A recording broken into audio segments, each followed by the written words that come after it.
12월 22일 새벽 예배 다 함께 사도신경 하심으로 하나님께 올려드리겠습니다.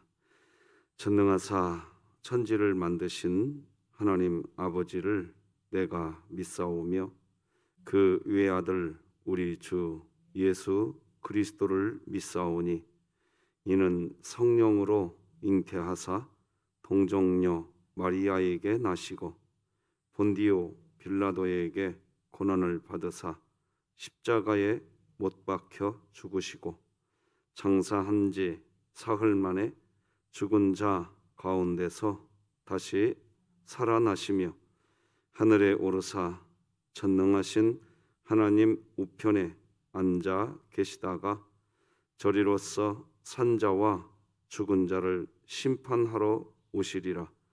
성령을 믿사오며 거룩한 공회와 성도가 서로 교통하는 것과 죄를 사하여 주시는 것과 몸이 다시 사는 것과 영원히 사는 것을 믿사옵나이다.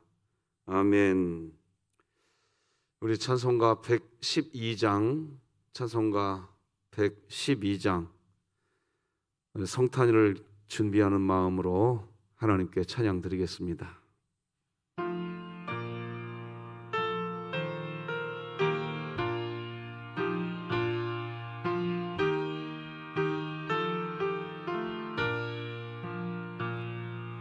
그 맑고 환한 밤중에 무천사 내려와 그 선의 빛 받들고서 다 찬송하기를 평강의 왕이 오시니 다 평안하여라. 그 살아나던 세상이 다 고요하도다.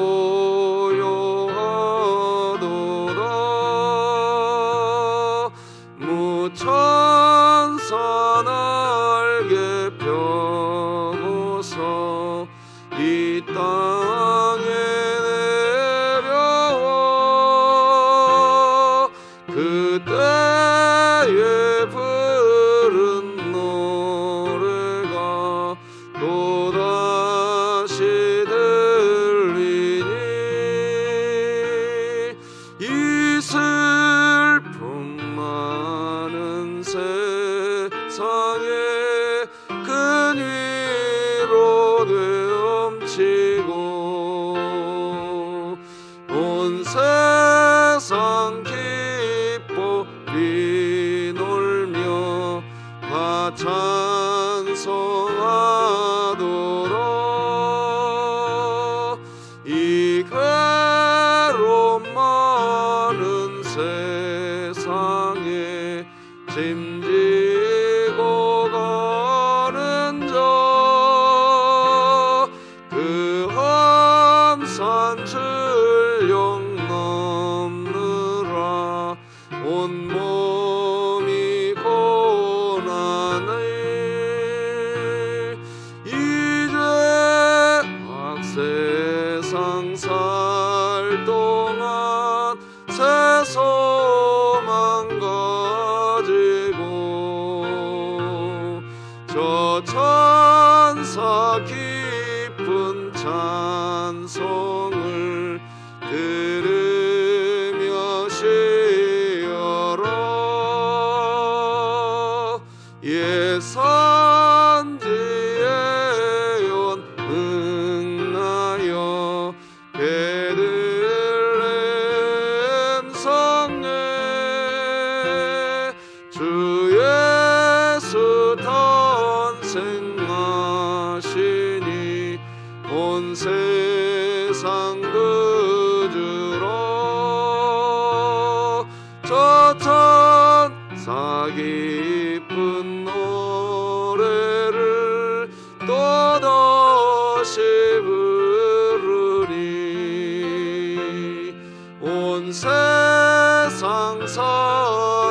사람들 다 화답하도다.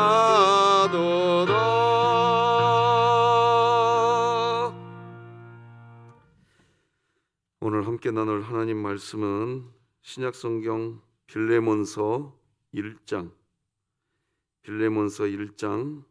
17절에서 마지막 25절까지 되겠습니다. 빌레몬서 1장 17절에서 25절까지 한 절씩 교독하시겠습니다. 하나님의 말씀입니다. 그러므로 네가 나를 동역자로 알진대 그를 영접하기를 내게 하듯 하고 그가 만일 내게 불의를 하였거나 내게 빚진 것이 있으면 그것을 내 앞으로 계산하라. 나 바울이 친필로 쓰노니 내가 갚으려니와 네가 이 외에 네 자신이 내게 빚진 것은 내가 말하지 아니하노라. 오 형제여, 나로 주 안에서 너로 말미암아 기쁨을 얻게 하고 내 마음이 그리스도 안에서 평안하게 하라.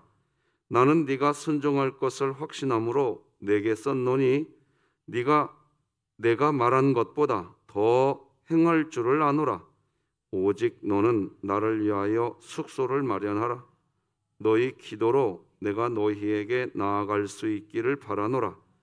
그리스도 예수 안에서 나와 함께 갇힌 자 에바브라와 또한 나의 동역자 마가, 아리스다고, 데마, 누가가 문안하느니라. 함께 읽겠습니다. 우리 주 예수 그리스도의 은혜가 너희 심령과 함께 있을지어다. 아멘. 자, 오늘도 같이 외치고 말씀 나눕시다. 시작. 말씀이 나를 신방하게 하라. 이 또한 지나가리라. 아멘. 자, 같이 또 한번 외칩니다. 시작. 주여, 주님의 뜻을 이루시고 이 땅을 코로나로부터 회복시켜 주소서. 아멘. 3분 기도사역 아시죠? 기억해 주시기 바랍니다. 오늘은 필요를 채워주는 신앙, 이런 제목으로 말씀 나누겠습니다. 여러분, 이 세상을 살아갈 때 우리의 삶을 움직이는 어떤 시스템이 있다는 것을 느끼게 됩니다. 내가 하고 싶은 게 있는데 내가 어떤 시스템 안에 갇혀 있는 나를 보게 됩니다. 내가 하고 싶은 것이 있는데 어떤 시스템 안에 내가 있어요. 그래서 내가 하고 싶은 그 일을 때로는 내가 내려놔야 되고 그 시스템에 맞춰야 될 때가 있습니다. 이 시스템이라는 것을 크게 이야기하면 사회 구조라고도 이야기할 수 있고 사회 문화라고도 이야기할 수 있습니다. 내가 하고 싶은 것이 있는데 그 문화 때문에 하지 못하는 거죠. 그런 문화가 어떤 시스템이 될 수도 있는 거죠. 자, 그런데 이것 시스템이라는 게 어떤 문화나 우리가 살아가는 세상 어떤 공산주의 또는 민주주의, 그런 어떤 이데올로기가 시스템이 될 수도 있습니다. 그런데 내가 가지고 있는 내 가치관이 시스템이라는 것을 우리는 또 알아야 됩니다. 내가 어떤 가치관을 가지고 있느냐에 따라서 내가 생각하는 방향이 달라집니다. 그러니까 내가 가지고 있는 가치관이 내 시스템이 될 수 있다는 겁니다. 그러니까 우리 그리스도인들이 점검해야 될 것은 나의 가치관이 세속적인 가치관인지 아니면 하나님 나라 가치관인지 구분할 수 있어야 되겠다는 생각도 가끔 하게 됩니다. 왜 구분을 해야 할까요? 이것이 구분이 되지 않으면 신앙생활을 열심히 하다가도 신앙을 버리는 일이 발생하기 때문입니다. 뿐 아니라 이 신앙생활이죠. 특히 이 신앙생활을 열심히 분명히 열심히 있는 신앙생활을 하지만 나의 가치관이 하나님 나라 가치관이 아니면 열심 있는 그 열심이 사람을 죽이는 방향이 될 수도 있다는 겁니다. 사무엘하 21장 2절 보면 사울이 그랬습니다. 사울이 이스라엘과 유다 족속을 위하여 열심히 있었습니다. 열심히 있었기 때문에 그 열심 때문에 기브온 사람을 죽이려고 했던 겁니다. 왜 열심히 있는데 이런 모습이 될까요?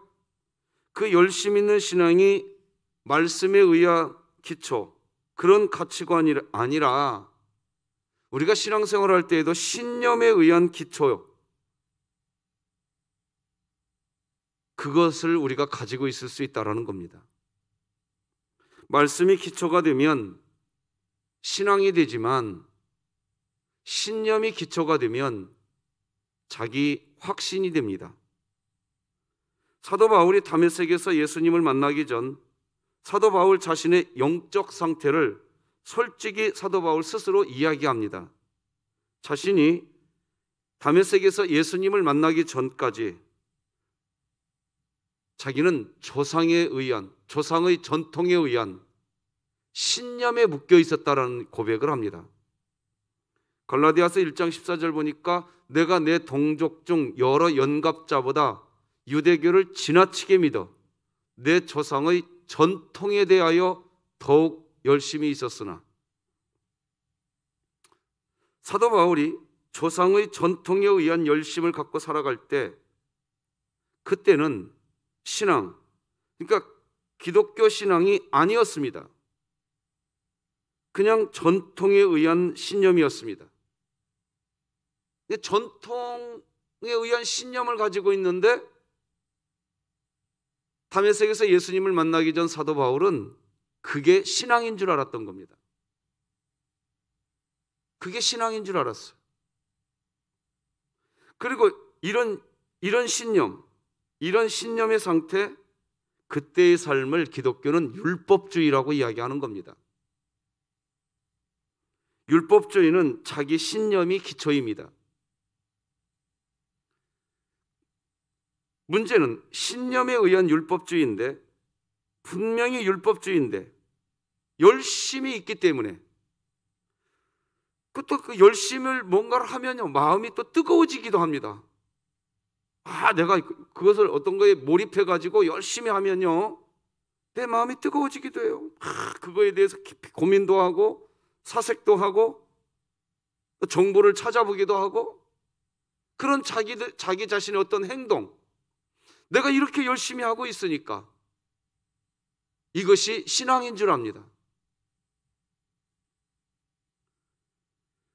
자기 자신이 그런 모습을 내가 이렇게 열심히 있으니까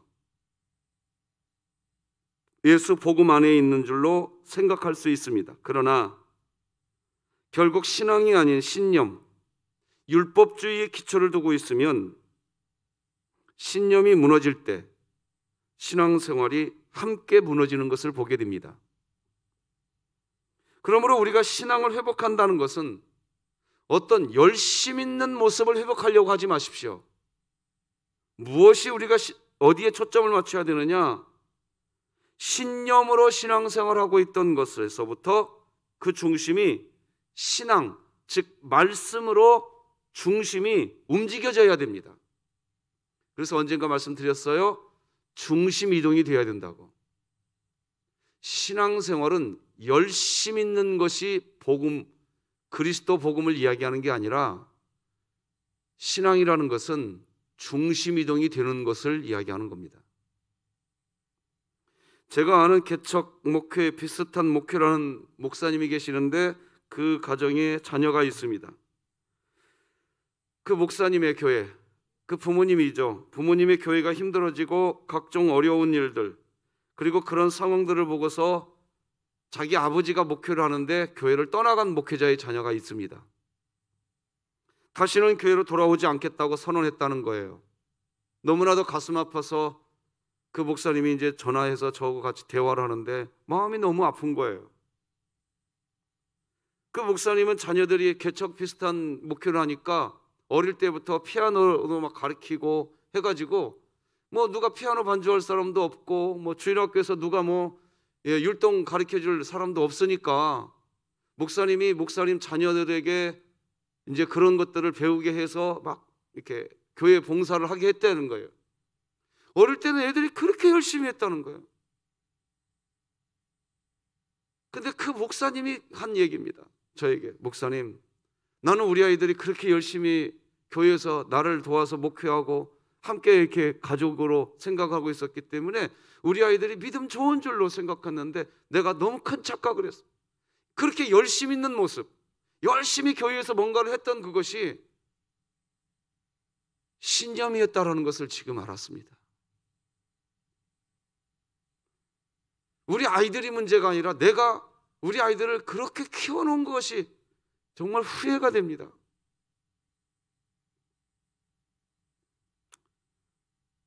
그 목사님의 자녀들의 신앙의 기초가 신념이었던 겁니다. 말씀이 아니라. 그리고 그 신념은 이런 거죠. 하나님을 잘 믿으면 모든 것이 잘 되어야 된다 라는 신념이거나 최소한 어려움을 당하지는 않아야 한다라는 신념이 있었던 겁니다. 아이들이 그랬대요. 아빠, 엄마, 이렇게 열심히 우리가 하는데 왜 좀 잘 돼야 되지 않겠어요? 어려움이 없어야 하잖아요. 근데 왜 이렇게 어려움이 많은 거예요? 신념은 어려움 앞에서 그냥 꼬꾸라집니다. 신앙은 그렇지 않아요. 그리고 이런 경우도 있습니다.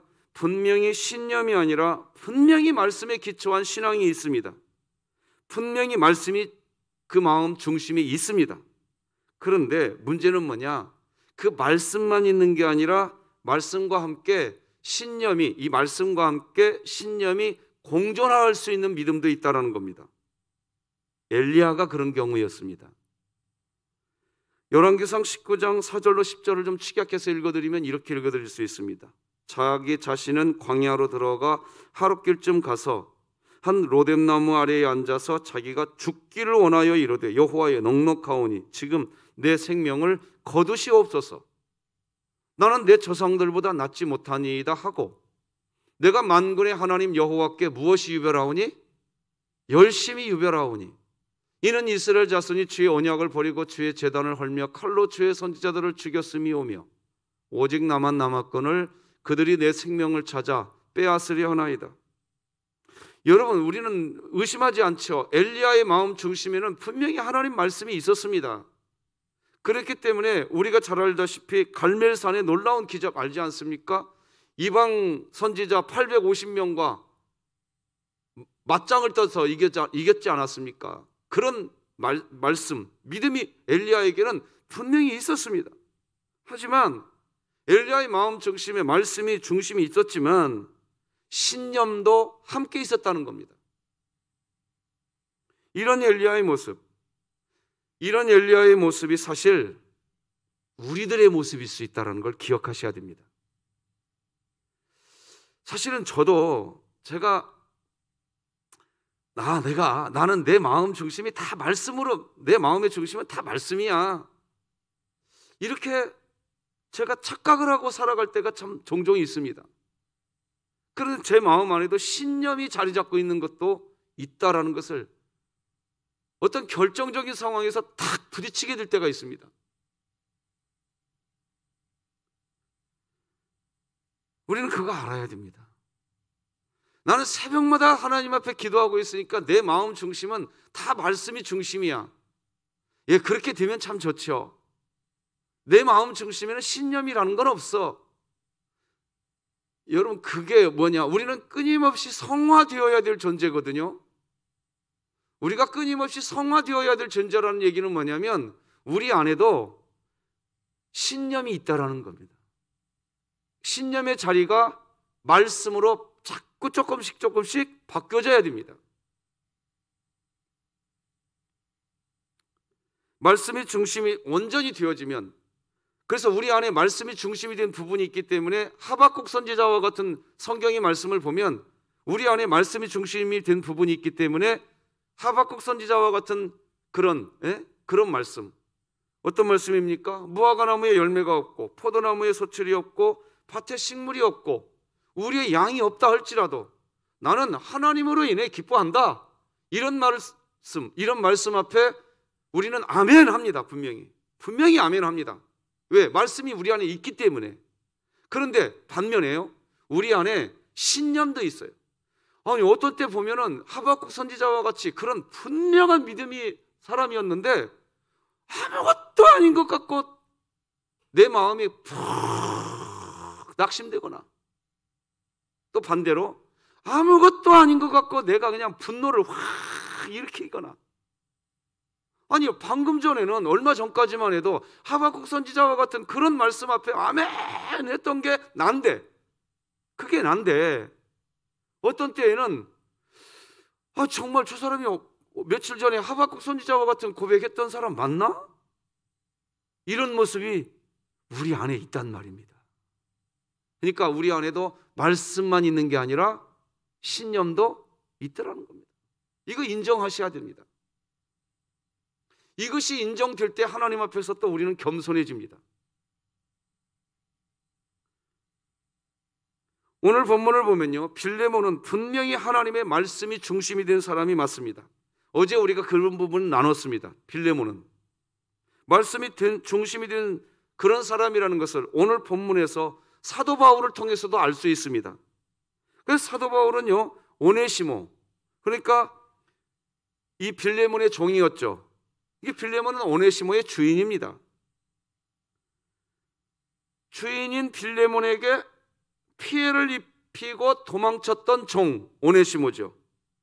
그 오네시모를 빌레몬에게 다시 받으라, 이렇게 지금 말해주고 있는 내용이 나오는데 17절 보면 이런 식으로 말합니다. 그러므로 네가 나를 동역자로 할진대 그를 영접하기를 내게 하듯 하고. 사도 바울은 이미 알고 있었습니다. 뭘 알고 있었느냐? 빌레몬의 마음 중심에 하나님의 말씀이 있다라는 걸 압니다.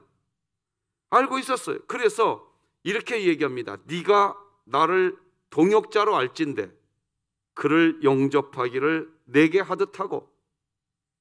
하나님의 말씀이 이 마음 안에 있는 사람은 이런 메시지에 아멘이 됩니다.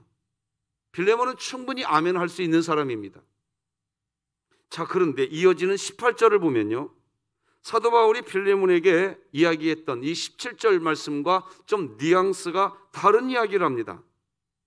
바로 도망친 오네시모로 인하여 피해를 본 것이 있거나 도망친 오네시모에게 받아야 할 빚이 있으면 그 빚은 내 앞으로 계산하라. 내가 대신 갚아주겠다는 말을 합니다. 같이 한번 읽어볼까요? 시작. 그가 만일 내게 불의를 하였거나 내게 빚진 것이 있으면 그것을 내 앞으로 계산하라. 왜 사도 바울이 왜 이런 식으로 이야기할까요? 사도 바울이 돈이 많아서 대신 갚아준다고 할까요? 아닙니다. 지금 이 편지를 작성하고 있는 그때 사도 바울은 지금 감옥에 갇혀 있는 그런 상태입니다. 빌레몬서 1장 1절 보니까 그리스도 예수를 위하여 갇힌 자 된 바울, 분명히 지금 바울은 감옥 안에 있습니다. 결코 돈이 많아서가 아닙니다. 그런데 사도 바울이 대신 갚아주겠다고 하는 것은, 그것은 모든 사람이 온전히 다 빌레몬을 포함해서 오직 말씀이 중심이 된 상태, 그런 상태가 이 마음속에 있긴 하지만 여전히 신념인 상태가 우리 마음에 있을 수 있다는 겁니다. 빌레몬도 마찬가지라는 겁니다. 빌레몬이 사도 바울의 편지를 받고서 오네시모를 다시 받아주고자 하는 결단을 할 수 있습니다. 왜? 마음에 말씀이 있기 때문에. 그런데 오네시모를 다시 받아주는 결단, 다시 말씀드리지만 말씀이 중심이 되어 있는 그런 사람이기에 할 수 있습니다. 하지만 말씀이 아니라 신념에 기초하고 있는 부분이 빌레몬에게 있다면 그 부분에서는 사도, 그러니까 아무리 사도인 바울이 부탁을 해도 빌레몬이 수긍하지 못하게 될 수 있는 어떤 것이 있을 수 있다는 겁니다. 그게 바로 뭐냐? 돈이라는 겁니다. 돈. 이 돈의 부분은 우리는 한번 냉철하게 바라봐야 될 필요가 있습니다. 말씀이 중심이 되어서 우리가 분명히 하나님을 나의 아버지라고 고백하고 사는 분명한 그리스도인인 것은 틀림이 없습니다.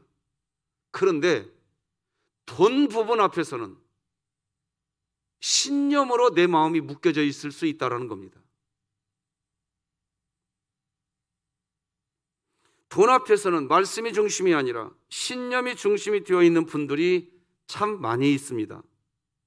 사도 바울은 그것을 염려하고 있었던 것입니다. 그래서 사도 바울 자신이 대신 갚아주겠다고 하는 것입니다. 왜 이렇게까지 할까요? 왜 그럴까요?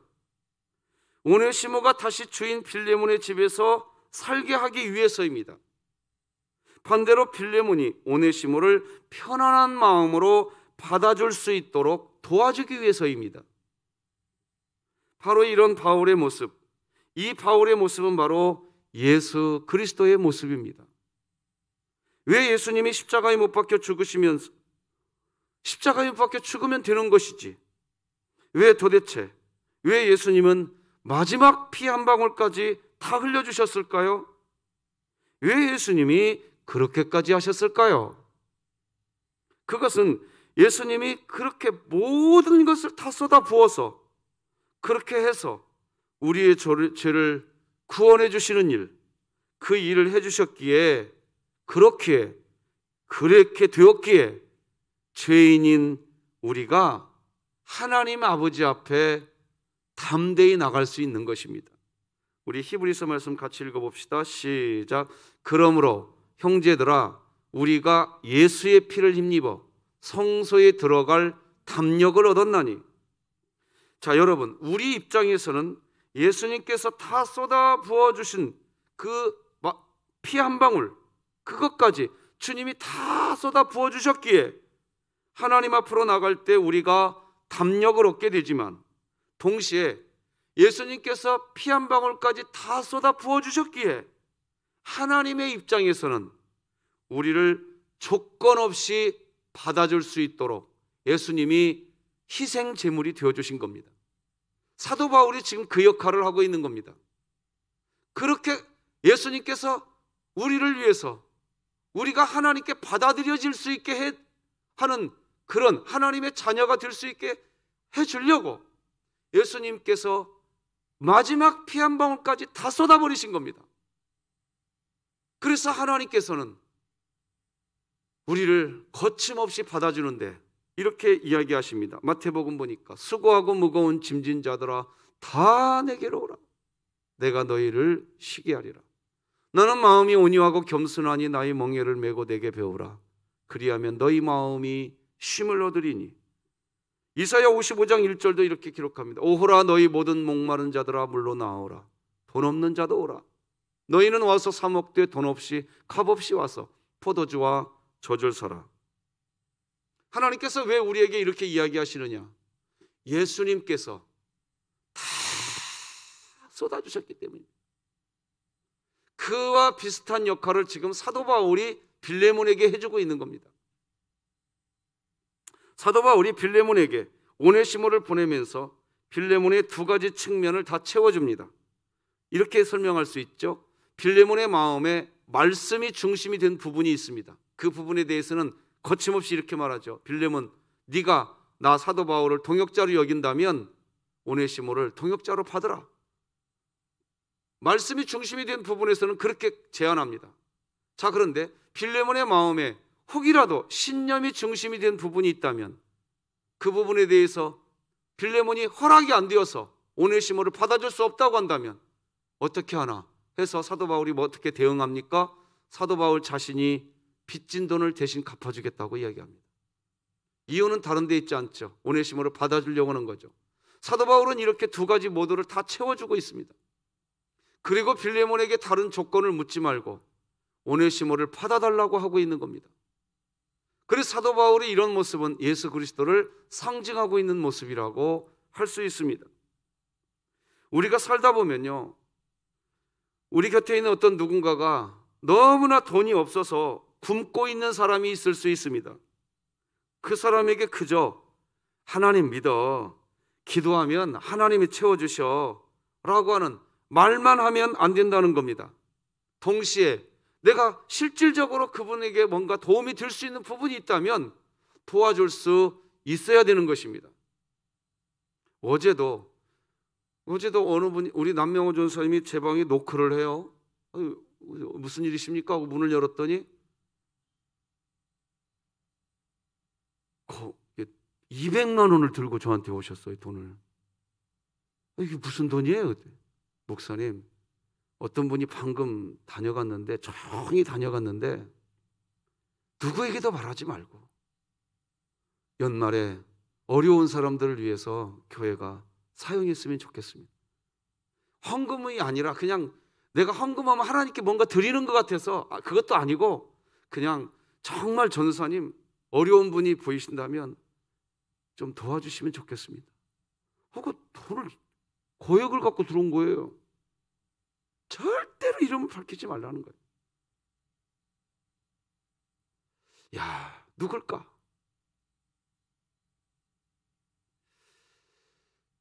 참 제가 우리 진흥교회 목회하면서 참 행복한 것은 꼭 그런 것을 해서가 아니지만 그런 분들이 우리 교회 안에 함께 신앙생활하고 있다는 거.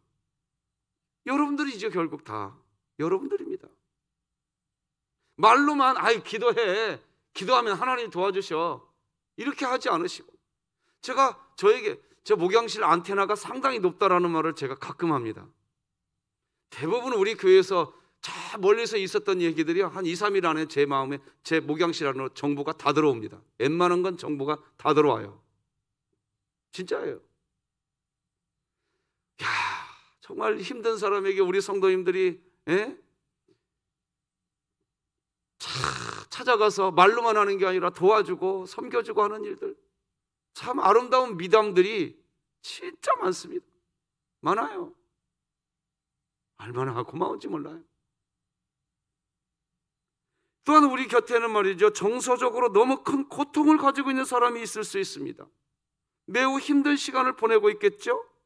그 사람에게 하나님 말씀 붙잡고 기도해, 그러면 하나님이 도와주셔 라고 하는 그런 말만 하는 우리 진흥교회가 아니더라 이겁니다. 그 사람과 함께 있어주고 계시더라.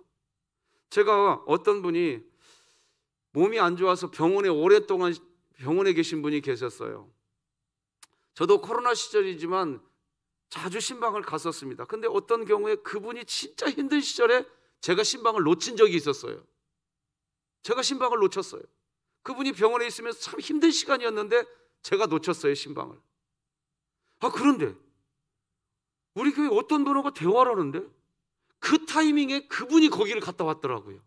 우리 교회 어떤 분이. 하나님은 또 이렇게 역사하시는구나. 말로만, 병원에 가 있는 누군가에게 말로만 그럼 하나님께서 도와주실 거야 이렇게 하는 것이 아니라 진짜로 찾아가셔서 그분을 격려해 주고 오셨더라고요. 너무 감사했어요. 여러분, 우리가 기억해야 할 것은요, 우리가 영적인 존재이지만 또한 정서적, 육체적 존재라는 겁니다. 어느 한쪽이 과도하게 무너지면 정상적으로 행복한 삶을 살아갈 수가 없습니다. 영적인 부분도 채워줘야 하지만 때로는 정서적, 육체적 영역에서 하나님이 함께하고 계심을 채워줄 수 있는 영적 공동체가 되어야 합니다. 그래서 성경 야고보서는 이렇게 이야기합니다. 같이 한번 읽어보십시다. 시작. 만일 형제나 자매가 헐벗고 일용할 양식이 없는데 너희 중에 누구든지 그에게 이르되 평안히 가라, 덥게 하라, 배부르게 하라 하며 그 몸에 쓸 것을 주지 아니하면 무슨 유익이 있으리요? 이와 같이 행함이 없는 믿음은 그 자체가 죽은 것이라.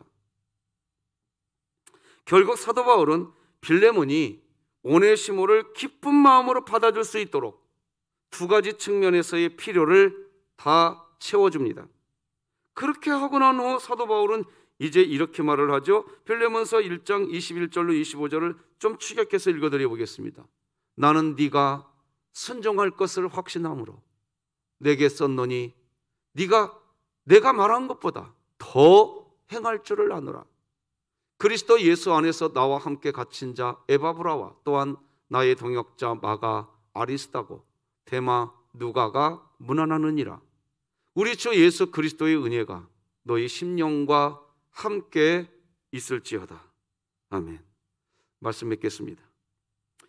우리 진흥교회는 계속해서 외치고 있는 게 있습니다. 바로 하나님이면 충분합니다라고 하는 고백입니다. 실제 우리의 믿음은 그렇게 되어야 됩니다. 우리의 마음 안에 신념이 아니라 오직 하나님의 말씀만이 중심이 되어서 하나님으로 충분한 인생, 즉 영적으로 채워져야 합니다. 우리는 그런 신앙인이 되어야 합니다. 하지만 우리는 여전히 연약합니다. 연약해서 영적인 만족과 동시에 정서적, 육체적 것도 채워져야 됩니다.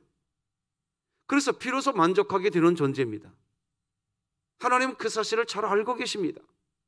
우리 진흥교회 성도님들이 영적인 채워짐과 정서적, 육체적인 채워짐이 필요하시다는 것을 알고 계십니다. 그래서 하나님은 우리에게 이 모든 것을 다 주시고 싶어 하십니다. 하지만 우선순위가 있습니다. 가장 먼저 영적인 채워짐, 영혼이 잘 되는 일이 먼저 되어야 됩니다.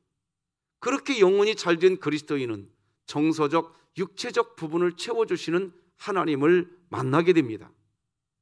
그래서 요한 3서 1장 2절 보니까 사랑하는 자여 네 영혼이 잘됨같이 네가 범사에 잘되고 강건하기를 내가 간구하노라. 그리고 실제 영적인 부분이 채워진 초대교회 그리스도인들, 그래서 하나님으로 충분해진 그리스도인들은 이제 정서적, 육체적인 필요를 서로 채우기 시작합니다. 그게 사도행전에 나오죠. 오순절 마가의 다락방에서 영적인 필요가 채워지자 또 재산과 소유를 팔아 각 사람의 필요를 따라 나눠주며, 사도행전 4장도 마찬가지입니다. 사도들의 발 앞에 두매 그들이 각 사람의 필요를 따라 나누어 줌이라. 어제 그 무명의 그분이 그런 그 많은 돈을 우리 전사님 편에 전해주면서 이렇게 말을 했답니다. 연말에 하나님의 마음이 흘러갔으면 좋겠다. 돈이 많아서도 아니고 집에 돈을 쌓아놓고 사는 사람도 아니고 그렇게 됐으면 좋겠다. 너무 행복한 날이었습니다. 혹시 이런 설교를 오해하셔서 또 목사님이 돈 갖고 라는가 보다, 여러분 절대 그런 식으로 듣지 마십시오. 그렇게 설교 새벽부터 해봐야 의미도 없다는 거 저도 잘 압니다. 한 가지는 기억합시다. 우리가 이 땅의 삶을 살아갈 때 하나님, 그 하나님의 마음이 나를 통해서 계속해서 흘러가고, 그래서 나를 통해서 세상이 더 밝아져가는 그런 우리 진흥교회의 믿음이 되기를 소망해 봅니다. 기도하시겠습니다. 하나님 아버지, 감사합니다. 오늘도 우리를 잠에서 깨워주시고 하나님을 경외하게 하시니 감사합니다. 우리가 입으로만 말씀을 나누는 그 정도의 삶이 아니라 실제적인 필요를 채워주는 하나님의 사랑이 흘러가는 저희들의 삶이 되게 하여 주시옵소서. 반대로 우리들 안에는, 우리 진흥 공동체 안에는 누군가의 사랑의 수고를 통해서 그 사랑의 따뜻함이 흘러 들어가야 될 우리 지체들이 있을 수도 있을 줄로 믿습니다. 하나님, 우리 교회가 서로의 필요를 채워주며 서로의 아픔이 무엇인지 나누어 줄 수 있는 아름다운 신앙 공동체 되게 하여 주시옵소서. 예수님의 이름으로 기도드립니다. 아멘. 하늘에 계신 우리 아버지여, 이름이 거룩히 여김을 받으시오며 나라가 임하시오며 뜻이 하늘에서 이루어진 것 같이 땅에서도 이루어지이다. 오늘 우리에게 일용할 양식을 주시옵고 우리가 우리에게 죄 지은 자를 사하여 준 것 같이 우리 죄를 사하여 주시옵고 우리를 시험에 들게 하지 마시옵고 다만 악에서 구하시옵소서. 나라와 권세와 영광이 아버지께 영원히 있사옵나이다. 아멘.